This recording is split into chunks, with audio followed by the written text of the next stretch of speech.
السلام علیکم. آج کا جو لیکچر ہے وہ ہے چیپٹر نمبر 11. یہ پیج نمبر 84 سے سٹارٹ ہو رہا ہے اور یہ آگے تک چلتا جاتے ہوئے یہ ختم ہوتا ہے جا کے آپ کا لیکچر 98 کے اوپر. اس کے اندر بیسکلی ہم برانچز آف سوشالوجی کے اوپر بات کر رہے ہیں کہ برانچز کون کون سی ہیں سوشالوجی کی اور کیا ہے, کس طریقے سے ساری چیزوں کو کیا ہے. کافی حد تک یہ شروع کے جو لیکچرز تھے ہمارے ان سے مطابقت رکھتا ہے. جو اصل بات ہے اس کے اندر بتانے کی وہ یہ کہ جو میں شروع میں بھی بتاتا چلا گیا کہ سوشالوجی جو صحیح معنی میں ڈیولپ ہوئی ہے وہ نبیوں کے ذریعے بھی ڈیولپ ہوئی ہے, وہ آسمانی لاء کے ذریعے بھی ڈیولپ ہوئی. جب حضرت آدم علیہ السلام آئے اور ان کو سب سے پہلے سیکولر معاملات کی ذمہ داری دی گئی تاکہ وہ لوگوں کو سمجھائیں بتائیں کہ ہمیں زندگی کس طریقے سے گزارنی ہے. یہ سلسلہ کافی حد تک کافی عرصے تک یہ سلسلہ جاری رہا تھا. اس کے بعد ماڈرن دور کے اندر کی جب ہم بات کرتے ہیں, خاص طور کے اوپر یہ جو ماڈرن ہمارا ایرا ہے اس کے اندر جو یہ سوشالوجی آئی ہے جس کو میں اکثر ریفر 2% والی بات سے بھی کرتا رہا ہوں, اس کے حوالے سے یہ جو ہے یہ 17-18 سینچری سے زیادہ یہ اٹھی اور اس کے اندر اور اس کی ضرورت پیش آئی لوگوں کو کہ ہم اسٹڈی کریں, اب باقاعدہ طور کے اوپر اس کو سمجھیں. اس کے پیچھے بنیادی چند وجوہات تھی جن کی وجہ سے یہ سلسلہ ہوا. وہ چیز ہماری ذہن میں ہونا لازمی ہے تاکہ ہم لوگوں کو اس کی برانچز اور دیگر معاملات کے اوپر سمجھ میں آ سکے, جس کا تذکرہ مختلف مقامات کے اوپر میں نے کیا بھی ہے. 4 بڑے امپورٹنٹ فیکٹرز تھے جن کی وجہ سے یہ جو ماڈرن سوشالوجی ہے اس کا وجود ہوتا ہے. اس کے پیچھے 4 بہت امپورٹنٹ فیکٹرز تھے. وہ جو 4 فیکٹرز ہیں ان میں سب سے پہلا جو ہے وہ فرینچ ریولیوشن ہے. یاد رکھیں فرینچ ریولیوشن جو تھا اس کے بعد جس قسم کا یورپ کا نقشہ بدلا وہ بہت امپورٹنٹ ہے, بہت اہم ہے. اس کے لیے آپ کو شاید یاد ہو, اگر میں نے جو تذکرہ آپ سے کیا تھا کہ 13 سینچری کے اندر ایک بادشاہ نے کچھ لوگوں کے لیے جو اس جگہ کے اوپر اجارہ داری رکھتے تھے جن کو ہم نائٹ ٹیمپلرز کہتے تھے, ان کو ایک خط دیا تھا جس کے بعد یہ ان سے مانگا گیا تھا کہ تم اپنے مذہب کو اپنے عقائد کو ہمارے سامنے ڈسکس کرو. نہ ڈسکس کرنے کی صورت کے اندر ان سب کو برے طریقے سے مارا گیا تھا اور ان سب کے ساتھ جو زیادتی ہوئی تھی وہ ساری چیزیں میں نے بڑی تفصیل سے ایک دفعہ بتائی تھیں. انہی چیزوں کے بعد یورپ جو تھا وہ ڈارک ایجز کے پیریڈ میں گزرتا چلا گیا, لیکن اس کے بعد جب انگلینڈ کے اندر بینکنگ سسٹم بڑا مضبوط ہوا, تمام چیزیں ہوئیں اور یہی وہ لوگ جو کل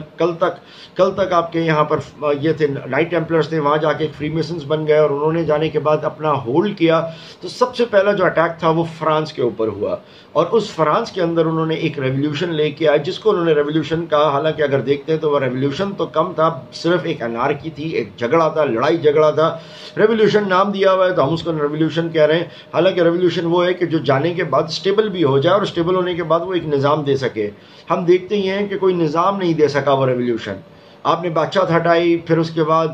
آپ ڈیموکریسی ٹائپ کی ایک چیز لے کے آ گئے, مگر اسی روزپیئرس کو پھر بعد میں اسی گیلنٹائن سے قتل کیا گیا. پھر بہرحال نیپولین آیا, نیپولین نے بھی آنے کے بعد کوئی سسٹم کو چینج نہیں کیا, وہ خود بھی بادشاہ بن کے بیٹھ گیا. اور اس کے بعد جب نیپولین کو ہٹایا تو پھر وہی بادشاہت کا ایک تسلسل دوبارہ چلتا چلا گیا.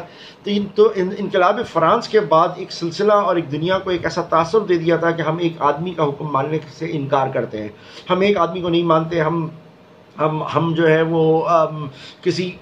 ہم بس ایک عجیب غریب قسم کا ایک سلسلہ تھا جو ہم تفصیل سے ڈسکس پھر کبھی کریں گے. انقلاب فرانس ایک بہت امپورٹنٹ وجہ بنتی ہے موجودہ دور کی سوشالوجی کو ڈسکس کرنے کے لیے. اگر یہ سوشالوجی نہ بنتی تو انقلاب فرانس کے اندر ہونے والی زیادتیوں کا ذکر نہیں کیا جا سکتا تھا, اپنی مرضی کی بات لاجک لوگوں کو تک سمجھائی نہیں جا سکتی تھی. اس لیے انقلاب فرانس کے بعد ضروری آیا کہ ہم ایک سوشالوجی کو ایک سبجیکٹ کے طور کے اوپر لے کر آئیں, ایک ایسے سبجیکٹ کے طور کے اوپر لے کے آئیں تاکہ لوگوں کو سمجھ میں آ سکے کہ بادشاہت میں کیا خرابی تھی. یعنی اپنے انلیگل عمل کو, اپنے ایک بروٹل عمل کو جسٹیفائی کرنے کے لیے جو کام کیا گیا وہ ہمیں انقلاب فرانس سے نظر آتا ہے. یہ ایک ریزن تھی سوشالوجی کو ایمرج کرنے کے لیے. اس کی وجہ سے جو برانچز کے اندر انہوں نے بہت سی چیزیں رکھی ہیں ٹو جسٹیفائی دیٹ ایونٹ, کیا تاکہ لوگوں کو اس کے ذہن کے اندر ہی ایک طور کے اوپر رکھا جا سکے. تو انقلاب فرانس ایک بہت اہم وجہ بنتی ہے. اس کو ضرور اسٹڈی کرنا ہے, ایز اے لائر آپ لوگوں کو بہت فائدہ ہوگا. اور اس کے اندر ہمارے قوانین میں جو تبدیلی آئی ہے وہ بھی بہت ضروری ہے, کیونکہ ہمارے CPC کے اندر بھی بہت سارا یہ فرینچ لا اور یہ دوسری چیزیں آتی ہیں, کیونکہ انگلینڈ اور فرانس کا تو یہ بہت امپورٹنٹ ہے ہمارے لیے فرینچ ریولیوشن کو اسٹڈی کرنا ایز اے لائر بھی. دوسری چیز جس کی وجہ سے سوشالوجی جو تھی وہ اس کو بہت زیادہ پذیرائی ملی اور اس کو بنانے کی ضرورت پیش آئی اور اس کے اوپر ڈسکس کرنے کی ضرورت پڑی, اس کو ایک سبجیکٹ بنانے کی ضرورت پڑی, وہ ہے آپ کا انڈسٹریل ریولیوشن. انڈسٹریل ریولیوشن بھی ایک بہت امپورٹنٹ ٹائم تھا، ایک امپورٹنٹ چیز تھی، ایک عمل تھا جس کی وجہ سے انسان کو وہ غلام بنانے میں، انسان کو ان کے حقوق سے سلب کرنے کے لیے اور بہت سی دیگر چیزوں کے لیے انڈسٹریل ریولیوشن نے اپنا بہت اہم کردار ادا کیا ہے، بہت اہم کردار ادا کیا، کیونکہ اس نے سب سے بنیادی کام جو کیا تھا یورپ کے اندر، وہ فیملی لائف کو، فیملی سٹرکچر کو بہت برے طریقے سے توڑا تھا، اور جس فیملی سٹرکچر کو توڑا تھا وہ انڈسٹریل ریولیوشن کے ذریعے ہوا، جس پر میں نے ایک دفعہ تذکرہ کیا تھا کہ کیسے مردوں کا کام کرتے کرتے عورتوں کو بھی لے کے آ گئے۔ وہ ریولیوشن انڈسٹری کے لیے ہو رہا تھا، مشینیں بن رہی تھیں، بجلی آ رہی تھی، وقت زیادہ انسان کام کر سکتا تھا، زیادہ انسان کما سکتا تھا، تو ان چیزوں کو اپنے سامنے رکھتے ہوئے انڈسٹریل ریولیوشن کی ایک ضرورت پیش آئی تھی، اور اس کی وجہ سے جس کو ہم کریٹیکل آئی سے دیکھتے ہیں تو سب سے بنیادی جو برائی ہوئی تھی وہ یہ ہوئی تھی کہ ایک فیملی سٹرکچر تھا، وہ سٹرکچر ٹوٹ گیا تھا برے طریقے سے۔ تو انڈسٹریل ریولیوشن کا لانے کے بعد بھی اس کو جسٹیفائی کرنا کہ ہمارے لیے کتنا ضروری ہے، اور اس انڈسٹریل ریولیوشن کے بعد ایک بہت گندی بیماری ہم لوگوں کے اندر آئی، انسانوں کے اندر آئی اوور آل۔ میں جب بات کر رہا ہوں تو کسی مذہب کی بات نہیں کر رہا، میں انسانیت کی بات کر رہا ہوں۔ انسانیت میں ایک بہت گندی بیماری جو آئی وہ آئی کہ انسان مٹیریلسٹک ہو گیا، وہ اخلاق، اقدار، وہ اپنے روایات، ان چیزوں سے باہر ہٹنے کے بعد وہ مٹیریلسٹک ہو گیا۔ مٹیریلسٹک میں آپ کو اپنے آپ کو آگے رکھنے کے لیے، زیادہ سے زیادہ آگے کے لیے رکھنے کے لیے آپ کو پیسے کی ضرورت ہے، اور اس پیسے کے لیے آپ کو کام کرنے کی ضرورت ہے۔ اب ایک انسان نہیں رہا، بلکہ وہ گدھے کی طرح کام کرنے والا ایک مشین بن گیا۔ تو یہ انڈسٹریل ریولیوشن نے جو بہت امپورٹنٹ رول پلے کیا وہ یہ والا رول پلے کیا۔ تو انڈسٹریل ریولیوشن بہت امپورٹنٹ تھا سوشل سائنسز کو آگے لے جانے کے لیے۔ دوسری چیز اس کے بعد جو تھی وہ تھی آپ کی سیاحت، ٹریولنگ بہت زیادہ ہونے لگی۔ سمندر بہت زیادہ لوگوں سے آزاد ہو گئے۔ سمندر آزادی ہونے کے لیے آپ کو سب سے امپورٹنٹ پتہ ہونا چاہیے کہ ٹرکی کو بہت زیادہ ویک کیا گیا۔ خلافت عثمانیہ کی جب آپ بات کرتے ہیں سلطنت اپنا ترک سلطنت کی، تو ترک سلطنت کی واحد ایک ایسا حکومت تھی کہ جس کے پاس سمندر کا اتنا بڑا علاقہ تھا کہ تجارت کے اوپر اس کا کنٹرول تھا، اور بہت سارے ممالک، خاص طور پہ یورپین اور نان مسلم ممالک، اس دور میں جو پاور تھا وہ مسلم کنٹریز کے پاس تھا۔ ہر وہ یورپین ملک جس کا سلطنت عثمانیہ کے ساتھ واسطے بہتر نہیں تھے، ان کے ساتھ معاملات ٹھیک نہیں تھے، تو ان کو ایک بڑا لمبا چکر کاٹ کے آنا پڑتا تھا، اور سیاحت ایک بڑی مشکل عمل بن گیا تھا۔ لہٰذا سلطنت عثمانیہ کو کنٹرول کرنا، اس کو کمزور کرنا، ادھر سے چائنا کے اندر انٹرفیئر کر کے چائنا کو کمزور کرنا، رشیا کو کمزور کرنا، ادھر جاپان کو، اور ان سب چیزوں کو،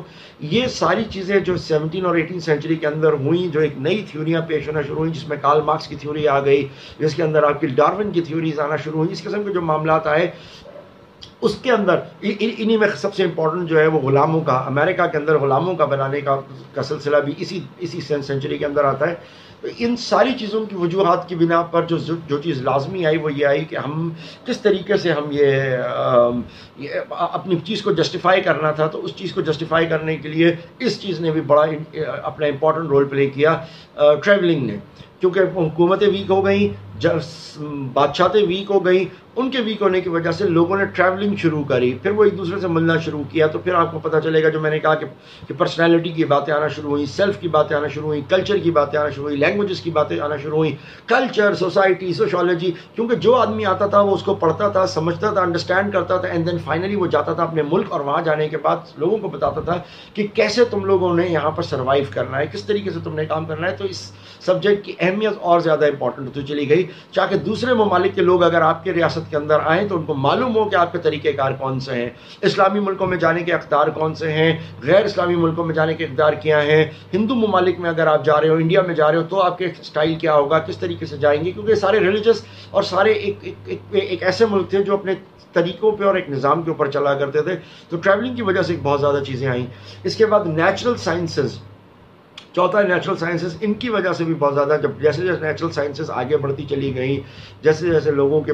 یہ معاملات آگے جاتے گئے، ایکسپلور ہوتے گئے، لوگ سمجھتے گئے، انڈرسٹینڈ کرتے گئے، پڑھائی کرتے گئے، اور وہ ریفرمیشن رینائسا کا پیریڈ نکلتا چلا گیا، لوگوں نے بالخصوص قرآن اور سنتوں کو سمجھنا شروع کیا، اور سائنس کے اوپر بات ہوئی کھل کے، جو کھل کے بات نہیں ہو رہی تھی نیچرل سائنسز کے اوپر. جب وہ انہوں نے باتیں چلنا شروع کریں تو اس کا نتیجہ یہ نکلا کہ ایک پورا تبدیلی آنا شروع ہوئی اس پورے ماحول میں اور ایک معاشرے میں, جس کی وجہ سے پھر سوشولوجی کی جو بننے کی وجہ آئی وہ یہ آئی. اس کی وجہ سے یہ اتنے ساری برانچز ہمارے سامنے آتی ہے. تو آج کے لیکچر, ابھی فی الحال کے لیکچر میں, اس والے لیکچر میں یہی کرتے ہیں چیپٹر 11 کے اندر. اگلے لیکچر کے اندر ہم آگے ڈسکس کریں گے کہ ان کی برانچز کون کون سی ہیں. تو آج کا لیکچر یہ والا ہے. Thank you.